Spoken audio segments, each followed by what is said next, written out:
O Mahabharata. De Krishna de Vaipayana Vyasa. Livro 12, Santi Parva. Rajadharmanusasana Parva. Capítulo 59. Dia seguinte. Origem de Rajan, rei, da ciência de castigo entregue por Brahma e resumida. Vaisampayana disse, levantando-se de suas camas no dia seguinte e realizando os ritos matinais prescritos nas escrituras, os Pandavas e os Yadavas saíram para o local onde Bhishma estava em seus carros parecidos com cidades fortificadas. Procedendo para o campo de Kuru e se aproximando do impecável Bhishma, eles perguntaram para aquele principal dos guerreiros em carros se ele tinha passado a noite tranquilamente. Saudando todos os rishis, e abençoados por eles em retorno, os príncipes tomaram seus assentos em volta de Bhishma. Então o rei Yudhishthira o justo, possuidor de grande energia, tendo adorado Bhishma devidamente, disse estas palavras com mãos unidas. Yudhishthira disse, de onde surgiu a palavra Rajan rei, que é usada, ó Bharata, sobre a terra? Diga-me isto, ó destruidor de inimigos.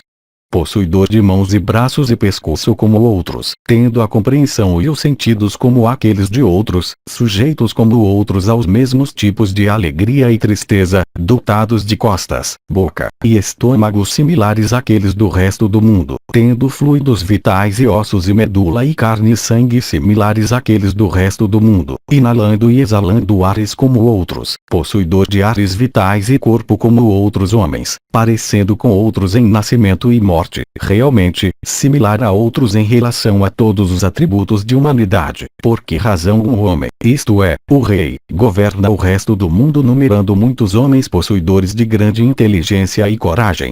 Por que motivo aquele único homem governa um mundo extenso cheio de homens corajosos e enérgicos e nobres de nascimento e bom comportamento? Porque todos os homens procuram obter seu favor? Porque é que se um homem fica satisfeito, o mundo inteiro fica satisfeito, e se um homem está preocupado o mundo inteiro fica preocupado. Eu desejo ouvir isso em detalhes, ó touro da raça Bharata. Ó o principal dos oradores, discurse para mim sobre isso integralmente. Ó rei, não pode haver exceto uma grave razão para tudo isso já que é visto que o mundo inteiro se curva a um homem como a um deus.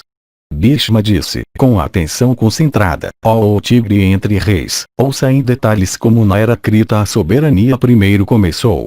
Inicialmente não havia soberania, nenhum rei, nenhum castigo, e nenhum castigador. Todos os homens costumavam proteger uns aos outros justamente. Como eles viviam dessa maneira, ó Bharata, protegendo virtuosamente uns aos outros, eles acharam que a tarefa depois de algum tempo era dolorosa. O erro então começou a assaltar seus corações. Tendo ficado sujeitos ao erro, as percepções dos homens, ó príncipe, vieram a ser nubladas, e por esta razão sua virtude começou a declinar. Quando suas percepções foram obscurecidas e quando os homens ficaram sujeitos ao erro, todos eles se tornaram cobiçosos, ó chefe dos Bharatas. E porque os homens procuraram obter objetos, os quais eles não possuíam, outra emoção chamada luxúria de aquisição os alcançou. Quando eles se tornaram sujeitos à luxúria, outra emoção, chamada raiva, logo os poluiu. Uma vez sujeitos à ira, eles perderam toda a consideração do que devia ser feito e do que não devia. Uma indulgência sexual desenfreada começou. Os homens começaram a proferir o que eles escolhiam. Todas as distinções entre alimentos puros e impuros e entre virtude e vício desapareceram. Quando essa confusão surgiu entre os homens, os Vedas desapareceram. Após o desaparecimento dos Vedas, a justiça foi perdida. Quando os Vedas e a justiça estavam perdidos, os deuses foram possuídos pelo medo. Tomados pelo medo, ó tigre entre homens, eles procuraram a proteção de Brahman. Tendo gratificado o avô divino do universo, os deuses, afligidos pela angústia, disseram a ele com mãos unidas, ó Deus, os Vedas eternos têm sido afligidos no mundo dos homens pela avareza e erro. Por isto, nós fomos tomados pelo medo. Pela perda dos Vedas, ó Senhor Supremo, a justiça também está perdida. Por isto, ó Senhor dos três mundos, nós estamos prestes a descer ao nível de seres humanos. Os homens costumavam despejar libações para cima, enquanto nós costumávamos despejar chuva para baixo. Os homens, por despejarem libações de manteiga clarificada nos fogos sacrificais, alimentam os deuses. Os últimos, alimentados por aquelas libações, despejam chuva sobre a terra de onde os homens derivam seu sustento. Por consequência, no entanto, da cessação de todos os ritos pios entre os homens, grande angústia será nossa sina. Então, ó avô, pense naquilo que nos beneficiaria, para que esse universo, criado por teu poder, não possa encontrar a destruição. Assim endereçado, o Senhor alto-nascido e divino disse para eles: eu pensarei no que fará bem a todos. Ó principais dos deuses, que seus temores sejam dissipados. O avô então compôs por sua própria inteligência um tratado consistindo em 100.000 capítulos. Nele eram tratados os assuntos de virtude, lucro e prazer, o qual o alto-nascido designou como o triplo agregado. Ele tratava de um quarto assunto chamado de emancipação com significado e atributos opostos. O triplo agregado em relação à emancipação, isto é, os atributos de bondade, paixão e ignorância, e outro, um quarto, isto é, a prática do dever sem esperança de felicidade ou recompensa neste ou no outro mundo, eram tratados nele. Outro agregado triplo ligado com castigo, conversação, crescimento e destruição, era tratado nele. Conversação em relação à riqueza de mercadores e comerciantes. Crescimento em relação às penitências de ascetas, e destruição em relação aos ladrões e homens pecaminosos. Todos esses dependem do castigo. Outro agregado de 6, consistindo nos corações de homens, lugar, hora, meios, ações explícitas, e alianças, e causas, era tratado nele.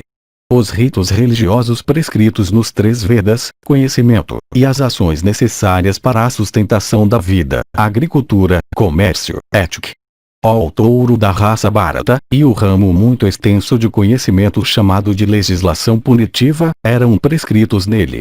Os assuntos também de comportamento em direção aos conselheiros, de espiões, as indicações de príncipes, de agentes secretos possuidores de diversos meios, de enviados e agentes de outros tipos, conciliação, fomentação de discórdia, doações, e castigo, ó rei, com a tolerância como o quinto, eram tratados integralmente nele. Deliberação de todos os tipos, conselhos para produzir desunião, os erros de deliberação, os resultados do sucesso ou fracasso de planos, tratados de 3 tipos, isto é, maus, medianos, e bons, feitos por medo, bons ofícios, e presentes de riqueza, eram descritos em detalhes. As 4 espécies de épocas para fazer viagens, os detalhes do agregado de 3, os 3 tipos de vitória, isto é, aquela assegurada justamente, aquela ganha por meio de riqueza, e aquela obtida por meios enganosos, eram descritos em detalhes. As 3 espécies de atributos, maus, medianos, e bons, do conjunto de 5 isto é, conselheiros, reino, forte, exército, e tesouraria eram também tratados nele. Punições de 2 tipos, abertas e secretas, eram indicadas. As 8 espécies de castigos abertos, como também as 8 espécies de castigos secretos, eram tratadas em detalhes.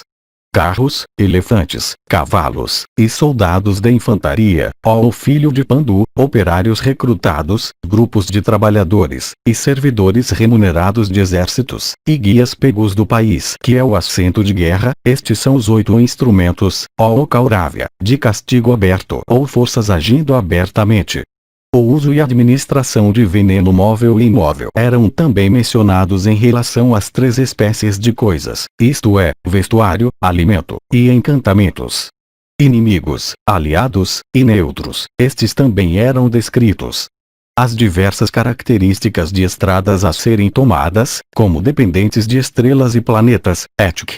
Os atributos do solo no qual acampar-se, autoproteção, superintendência da construção de carros e outros utensílios de guerra e uso, os diversos meios de proteger e melhorar homens, elefantes, carros, e corcéis, as diversas espécies de formações de combate, estratégias, e manobras em guerra, conjunções planetárias pressagiando mal, provações calamitosas tais como terremotos, métodos habilidosos de guerra e retirada, conhecimento de armas e e sua manutenção apropriada, as desordens de tropas e como se livrar delas, os meios de inspirar o exército com alegria e confiança, doenças, tempos de infortúnio e perigo, conhecimento de guiar soldados de infantaria em batalha, os métodos de soar alarmes e comunicar ordens, inspirar medo no inimigo pela exposição de estandartes, os diversos métodos de afligir o reino do inimigo por meio de ladrões e tribos selvagens ferozes, incendiários e envenenadores e falsificadores por produzir desunião entre os principais oficiais dos exércitos hostis, por derrubar colheitas e plantas, por destruir a eficiência dos elefantes do inimigo, por produzir alarmes, por honrar aqueles dentre os súditos do inimigo que são bem dispostos com relação ao invasor, e por inspirar o inimigo com confiança, a perda, crescimento, e harmonia dos 7 requisitos essenciais da soberania, capacidade para trabalhos projetados, os meios para realizá-los, os métodos de expandir o reino, os meios de conquistar pessoas residentes no território do inimigo, o castigo e destruição daquelas que são fortes, a administração exata de justiça, o extermínio dos vis, luta, tiro e lançamento e arremesso de armas, os métodos de fazer presentes e de armazenar coisas necessárias, alimentação dos não alimentados e supervisão sobre aqueles que foram alimentados, doações de riquezas em épocas apropriadas, liberdade dos vícios chamados vyasanas, os atributos de reis, as qualificações de oficiais militares, as fontes dos agregados de 13 seus méritos e falhas, as diversas espécies de más intenções, o comportamento de dependentes, suspeita contra todos, a evitação da negligência, a aquisição de objetos não alcançados, a melhoria dos objetos já adquiridos, presentes para pessoas merecedoras do que foi dessa forma melhorado, gastos de riqueza para propósitos pios, para adquirir objetos de desejo, e para dissipar o perigo e angústia, foram todos tratados naquele trabalho. Os vícios violentos, ó o chefe dos curos, nascidos do temperamento, e aqueles nascidos da luxúria, ao todo de 10 tipos, foram mencionados naquele tratado. As 4 espécies de vícios os quais os eruditos dizem serem nascidos da luxúria, isto é, caça, jogo, alcoolismo e indulgência sexual, foram mencionados pelo alto-nascido, naquele trabalho. Grosseria em palavras, violência, severidade de punições, imposição de dor ao corpo, suicídio, e frustração dos próprios objetivos. Estes são os 6 tipos de falhas nascidas da ira, que também são mencionados. Diversas espécies de máquinas e suas ações são descritas lá. Devastação dos territórios do inimigo, ataques sobre inimigos, a destruição e remoção de marcos e outras indicações, a derrubada de árvores grandes para privar o inimigo e os súditos do inimigo de sua sombra refrescante, cerco de fortes, supervisão da agricultura e outras operações úteis, o estoque de artigos necessários, mantos e trajes de tropas, e os melhores meios de fabricá-los, foram todos descritos. As características e usos de panavas, anacas, conchas, e baterias, ó Yudhishthira, os 6 tipos de artigos isto é, pedras preciosas, animais, terras, mantos, escravas, e ouro e os meios de adquiri-los para si próprio e de destruí-los para prejudicar o inimigo, pacificação de territórios recém-adquiridos, honrar os bons, cultivar amizade com os eruditos, conhecimento das regras em relação a doações e ritos religiosos tais como o toque de artigos auspiciosos, atenção ao adorno do corpo, a maneira de preparar e de usar alimento, piedade de comportamento, o alcance de prosperidade por seguir em um caminho, veracidade de palavra, gentileza de palavra, observância de atos realizados em ocasiões de festividades e reuniões sociais e aqueles feitos dentro do lar, os atos abertos e secretos de pessoas em todos os lugares de reunião, a supervisão constante do comportamento de homens, a imunidade de brahmanas de punição, a imposição de castigo razoável, honras prestadas a dependentes em consideração de parentesco e mérito, a proteção de súditos e os meios de estender o reino, os conselhos que um rei que vive no meio de uma dúzia de reis deve seguir a respeito dos 4 tipos de inimigos, os 4 tipos de aliados, e os 4 tipos de neutros, os 72 atos prescritos em trabalhos médicos acerca da proteção, exercício, e melhoras do corpo, e as práticas de países, tribos, e famílias específicos, foram todos devidamente tratados naquele trabalho. Virtude, lucro, e prazer, e emancipação, foram também descritos nele. Os diversos meios de aquisição, o desejo por diversos tipos de riqueza, a doação de presentes abundantes, os métodos de agricultura e outras operações que formam a principal fonte de renda, e os vários meios para produzir e aplicar ilusões, os métodos pelos quais a água estagnada é tornada poluída, foram prescritos nele. Todos aqueles meios, ó tigre entre reis, pelos quais homens podem ser impedidos de se desviarem do caminho da retidão e honestidade, foram todos descritos nele. Tendo composto aquele tratado altamente benéfico, o Senhor Divino disse alegremente às divindades, tendo Indra como seu comandante, estas palavras: para o bem do mundo e para estabelecer o triplo agregado, isto é, virtude, lucro e prazer, eu compus esta ciência representando o principal dos discursos. Ajudada pela punição, esta ciência protegerá o mundo. Tratando de recompensas e castigos, esta ciência operará entre homens. E porque homens são levados à conquista dos objetivos de sua existência pelo castigo, ou, em outras palavras, o castigo lidera ou governa tudo, portanto esta ciência será conhecida nos três mundos como Bandamiti, ciência de castigo. Contendo a essência de todos os atributos do agregado de 6, esta ciência sempre será muito considerada por todas as pessoas de grande alma. Virtude, lucro, prazer e salvação foram todos tratados nela. Depois disto, o marido de Uma, o divino e multiforme Shiva de olhos grandes, a fonte de todas as bênçãos, primeiro a estudou e a dominou a fundo. Em vista, no entanto, da diminuição gradual do período de vida dos seres humanos, o divino Shiva resumiu aquela ciência de grave importância compilada por Brahman. O resumo, chamado Vaisalakasha, consistindo em 10.000 lições, foi então recebido por Indra, devotado a Brahman e dotado de grande mérito ascético. O divino Indra também o resumiu para um tratado consistindo em 5.000 lições e chamou de Vaubhantaka. Depois o pujante Vrihaspati, por meio de sua inteligência, resumiu mais o trabalho para um tratado consistindo em 3.000 lições e chamou de Varaspatya. Em seguida, aquele preceptor de yoga, de grande celebridade, isto é, Kavi de sabedoria incomensurável, o reduziu para um trabalho de 1.000 lições. Em vista do período de vidas dos homens e do declínio geral de tudo, os grandes rishis, para beneficiar o mundo, resumiram dessa maneira aquela ciência.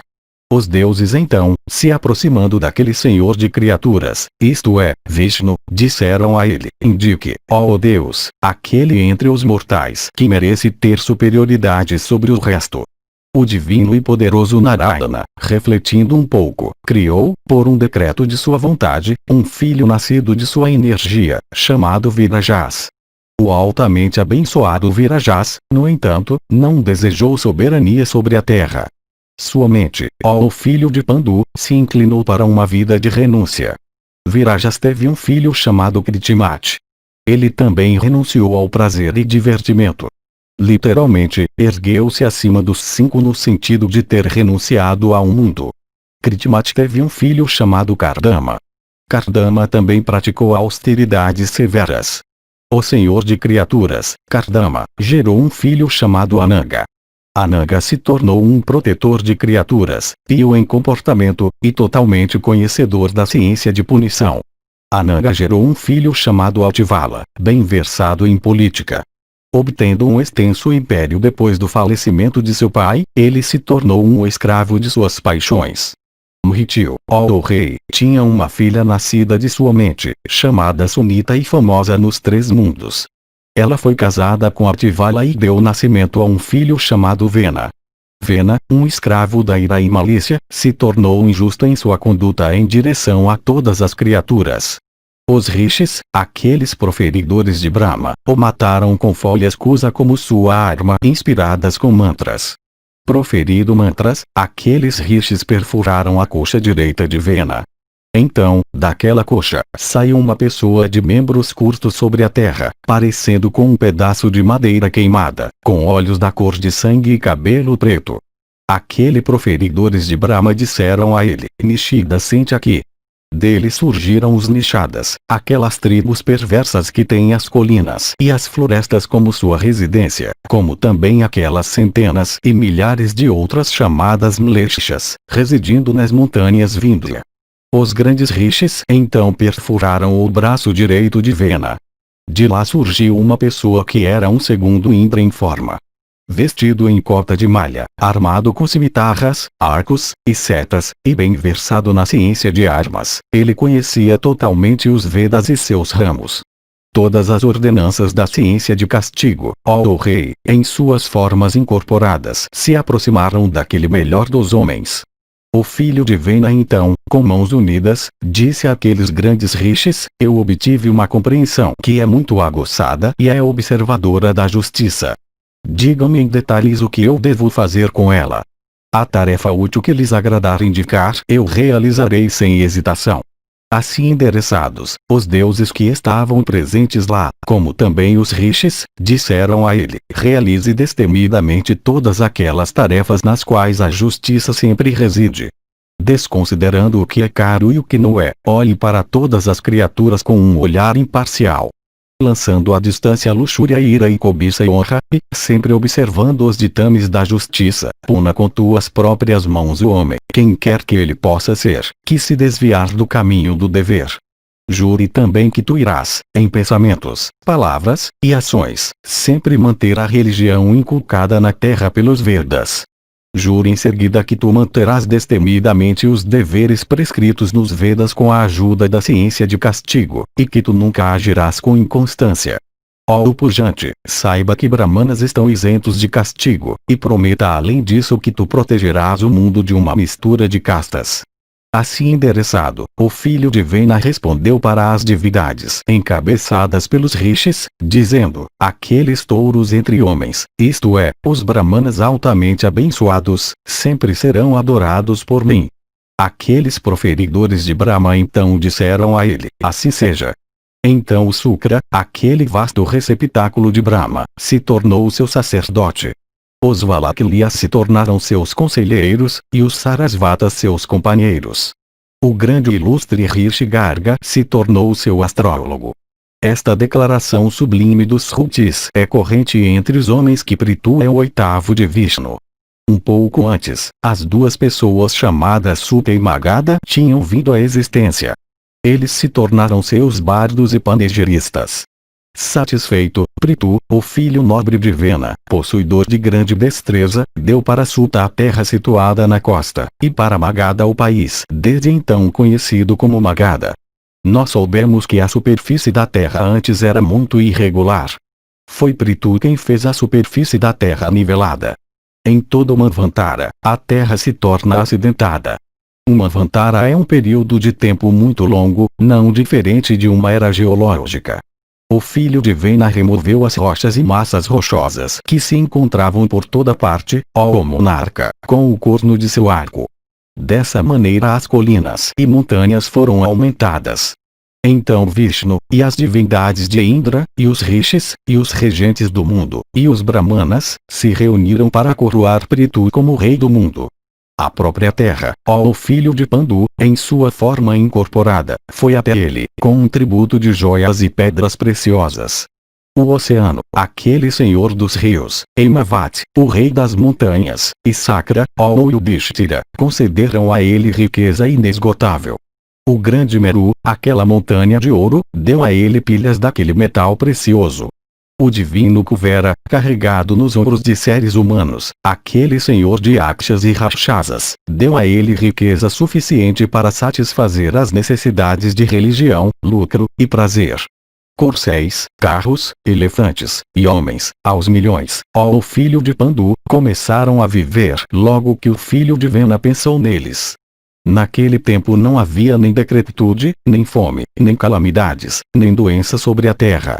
Pela proteção proporcionada por aquele rei, ninguém tinha qualquer medo de répteis e ladrões ou de qualquer outra fonte. Quando ele procedia para o oceano, as águas costumavam ser solidificadas. As montanhas lhe davam caminho, e seu estandarte nunca era obstruído em algum lugar. Ele tirou da terra, como um leiteiro de uma vaca, 17 tipos de colheitas para a alimentação de Yakshas, e Rakshasas, e Nagas, e outras criaturas. Aquele rei de grande alma fez todas as criaturas respeitarem a justiça como a principal de todas as coisas. E porque ele satisfez todas as pessoas, portanto, ele foi chamado de Rajan Rei. E porque ele também curou os ferimentos de Brahmanas, portanto, ele ganhou o nome de Kshatriya. E porque a terra na região dele se tornou célebre pela prática da virtude, portanto, ela veio a ser chamada por muitos como Prithvi. O próprio Vishnu Eterno, ó Bharata, confirmou seu poder, dizendo a ele: ninguém, ó rei, te superará. O divino Vishnu entrou no corpo daquele monarca em consequência de suas penitências. Por esta razão, o universo inteiro ofereceu culto divino a Prithu, incluído entre deuses humanos igual reis. Ó rei, teu reino deve sempre ser protegido pela ajuda da ciência de castigo. Tu deves também, por observação cuidadosa feita através dos movimentos de teus espiões, protegê-lo de tal maneira que ninguém possa ser capaz de prejudicá-lo. Todas as boas ações, ó rei, levam ao bem do monarca. A conduta de um rei deve ser regulada por sua própria inteligência, como também pelas oportunidades e meios que possam se oferecer por si mesmos. Que outra causa há pela qual a multidão vive em obediência a exceto a divindade do monarca? Naquele tempo um lótus dourado nasceu da fronte de Vishnu.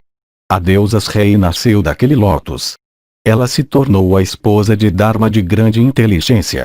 Em Srei, ó filho de Pandu, Dharma gerou Artha. Todos os três, isto é, Dharma e Artha Srei, foram estabelecidos em soberania. Uma pessoa após o esgotamento de seus méritos desce do céu para a terra, e toma nascimento como um rei conhecedor da ciência de punição.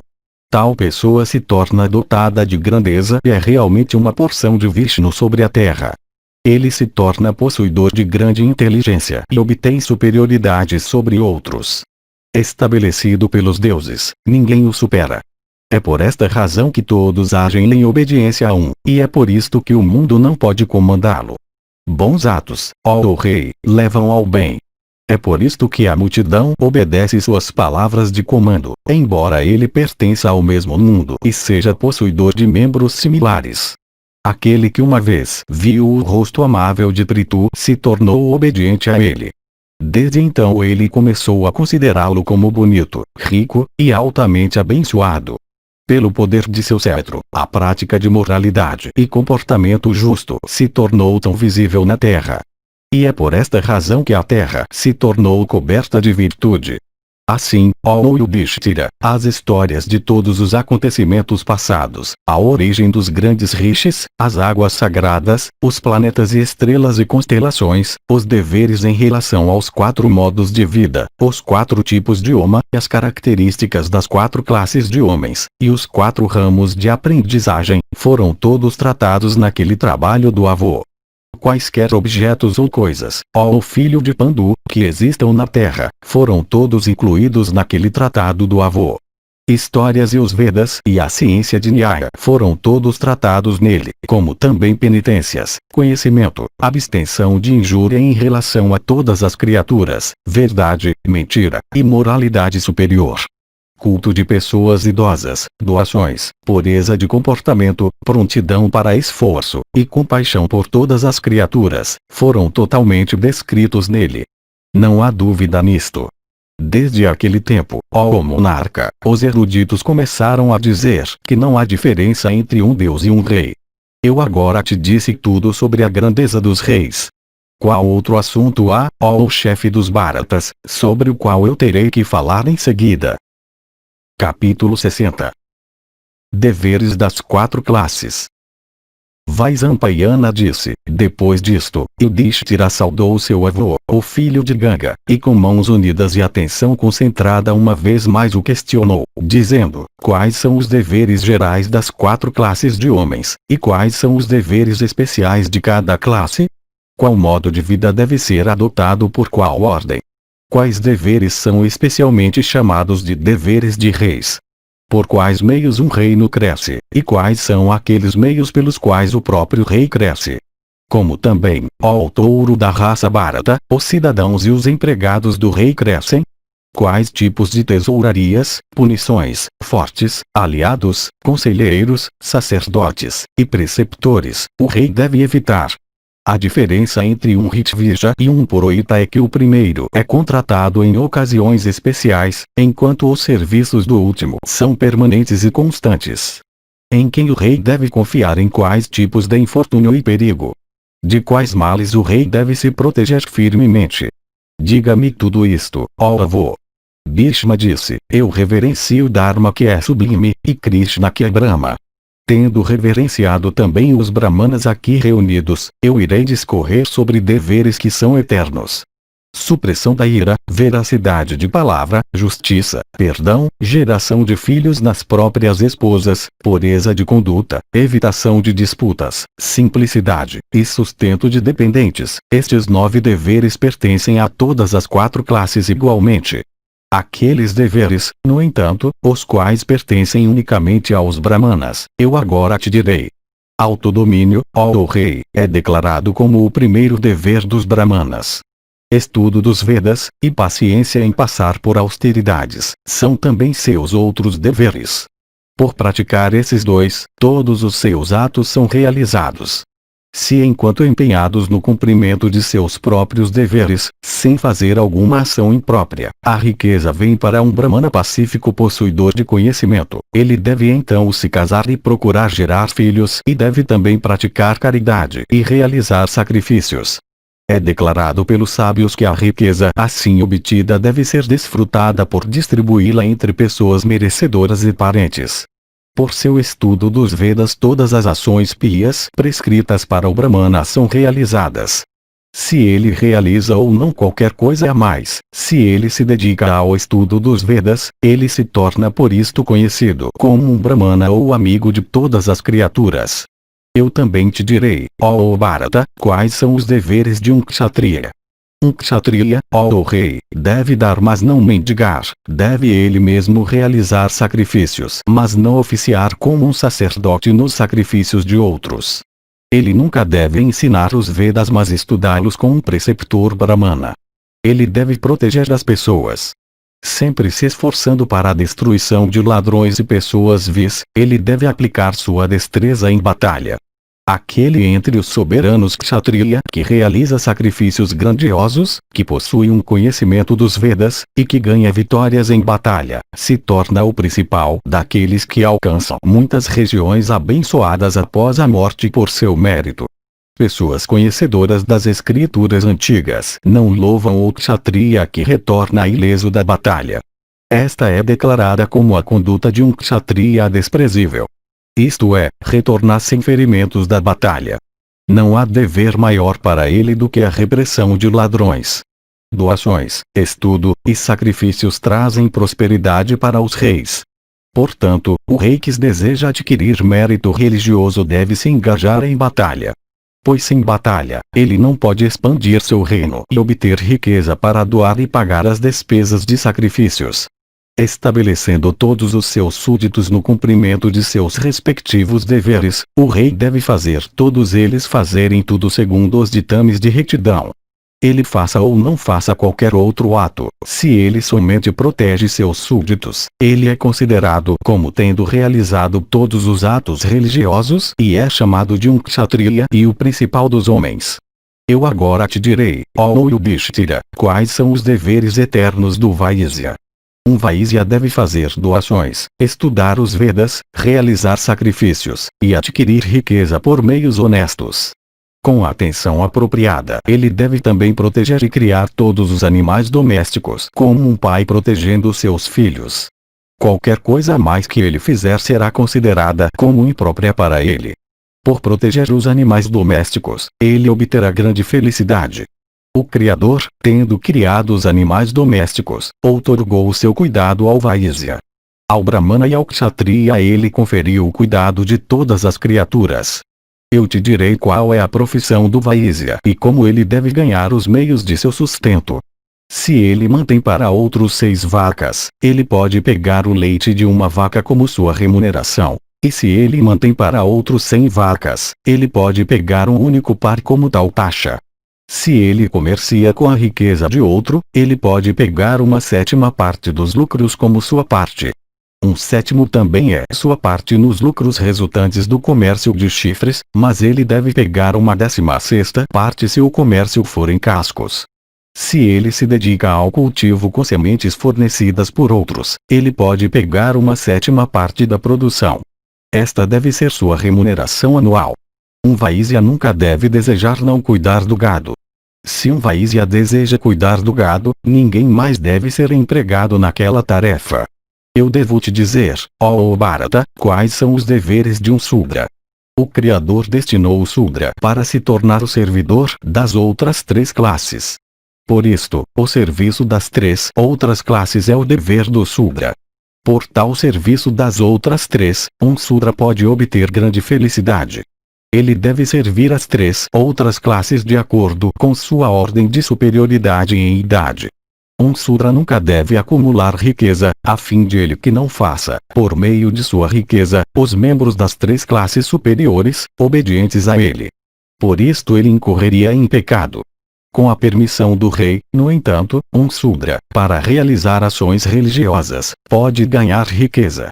Eu agora te direi a profissão que ele deve seguir e os meios pelos quais ele pode ganhar seu meio de vida. É dito que os Sudras devem certamente ser mantidos pelas outras 3 classes. Guarda-sóis usados, turbantes, camas e assentos, sapatos, e leques, devem ser dados aos empregados Sudra. Roupas rasgadas as quais não são mais adequadas para o uso, devem ser doadas pelas classes regeneradas para o Sudra. Estas são as aquisições legais do último. Homens conhecedores de moralidade dizem que se o Sudra se aproxima de alguém pertencente às 3 ordens regeneradas, desejando prestar serviço, o último deve lhe atribuir um trabalho apropriado. Ao Sudra sem filho seu mestre deve oferecer o bolo fúnebre. Os fracos e os velhos entre eles devem ser sustentados. O Sudra nunca deve abandonar seu mestre, qualquer que seja a natureza ou o grau do infortúnio no qual o último possa cair. Se o mestre perde sua riqueza, ele deve com zelo excessivo ser sustentado pelo empregado Sudra. Um Sudra não pode ter alguma riqueza própria. O que quer que ele possua pertence legalmente a seu patrão. O sacrifício é prescrito como um dever das outras 3 classes. Ele é ordenado para o Sudra também, ó Bharata. Um Sudra, no entanto, não é qualificado para proferir Svaisvada ou algum outro mantra védico. Por esta razão, o Sudra, sem observar os votos prescritos nos Vedas, deve adorar os deuses em sacrifícios menores chamados Pakayajnas. A doação chamada Purnapatra é declarada como o Dakshina de tais sacrifícios. Um Pakayajna é um sacrifício menor, tal como a propiciação de um planeta pressagiando o mal, o culto oferecido para as divindades inferiores chamadas Visvadevas. Um Purnapatra é literalmente um prato grande ou cesta cheia de arroz. Ele deve consistir em 256 punhados. Além de um Purnapatra, o Sudra não deve dar qualquer outro Dakshina em qualquer sacrifício dele. É sabido por nós que antigamente um Sudra de nome Paijavana deu um Dakshina em um de seus sacrifícios, consistindo em 100.000 Purnapatras, de acordo com a ordenança chamada Indragni. Essa ordenança declara que o Dakshina deve ser 100.000 animais tais como vacas ou cavalos. No caso desse Sudra específico, aquela ordenança sem seus mantras foi seguida, e 100.000 Purnapatras foram substituídos por vacas ou cavalos daquele número. O sacrifício, como já foi dito, é prescrito tanto para o Sudra quanto para as outras 3 classes. De todos os sacrifícios, a devoção é declarada como o principal. Consequentemente o Sudra, por devoção aos membros das 3 outras classes, pode ganhar o mérito de sacrifícios, embora ele não seja qualificado para proferir mantras. A devoção é uma divindade sublime. Ela purifica todos os sacrificadores. Então também os Brahmanas são os principais dos deuses para seus respectivos servidores Sudra. Eles adoram os deuses em sacrifícios, para obter a realização de vários desejos. Os membros das outras 3 classes todos surgiram dos Brahmanas. Por esta razão o Sudra ganha um mérito dos sacrifícios realizados por seus mestres e progenitores Brahmana. Os Brahmanas são os deuses dos próprios deuses. O que quer que eles digam será para o teu maior bem. Portanto, todos os tipos de sacrifícios naturalmente concernem a todas as 4 classes. A obrigação não é uma cujo cumprimento seja opcional. O Brahmana, que está familiarizado com rishis, yajuses e samas, deve sempre ser adorado como um deus. O Sudra, que não tem rishis, yajuses e samas, tem Prajapati como seu deus. O Brahmana conhecedor dos Vedas é ele mesmo um deus. O Sudra, embora incompetente para ler os Vedas e proferir mantras védicos, tem Prajapati como seu deus a quem ele pode cultuar com ritos a não ser aqueles declarados nos Vedas. Os Brahmanas têm Agni como seu deus, e os Kshatriyas, Indra. O sacrifício mental, ó Majestade, é prescrito para todas as classes, ó Bharata. Não é verdade que os deuses e outras pessoas superiores não manifestam um desejo de partilhar as oferendas em tais sacrifícios mesmo de um Sudra. Os sacrifícios são realizados pelo corpo, por palavras, e pela mente. O Brahmana pode realizar sacrifícios por meio de todos os 3. O Kshatriya e o Vaisya não podem realizar sacrifícios por meio de seus corpos. Eles devem empregar Brahmanas em seus sacrifícios. Estas 2 classes, no entanto, podem proferir mantras e realizar sacrifícios mentais. O Sudra somente não pode empregar seu corpo ou proferir mantras em sacrifícios. O sacrifício sagrado no caso dele é o sacrifício mental. Um sacrifício mental é uma resolução de doar em honra dos deuses ou para os deuses sem a ajuda do ritual védico. A resolução deve ser seguida por doações reais. Por esta razão, o sacrifício que consiste em devoção é prescrito para todas as classes. Isto é, para o Sudra também. O Brahmana é o principal dos deuses.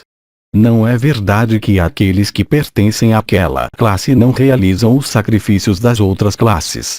O fogo chamado Vitana, embora obtido de Vaisyas e inspirado com mantras, ainda é inferior.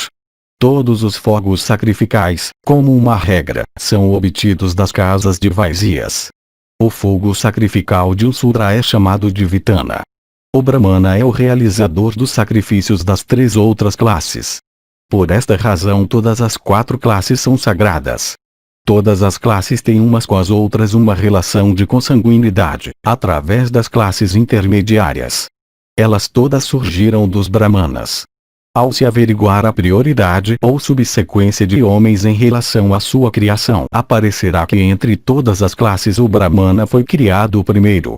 Originalmente Saman era um, Yajus era um, e Rika era um.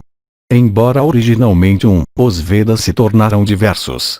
Similarmente, do Brahmana que foi criado primeiro, todo o resto surgiu. Ligado a isto, pessoas conhecedoras das histórias antigas citam um verso, ó rei, cantado em louvor de sacrifício pelos Munis Vaikanasa na ocasião da realização de uns sacrifícios deles.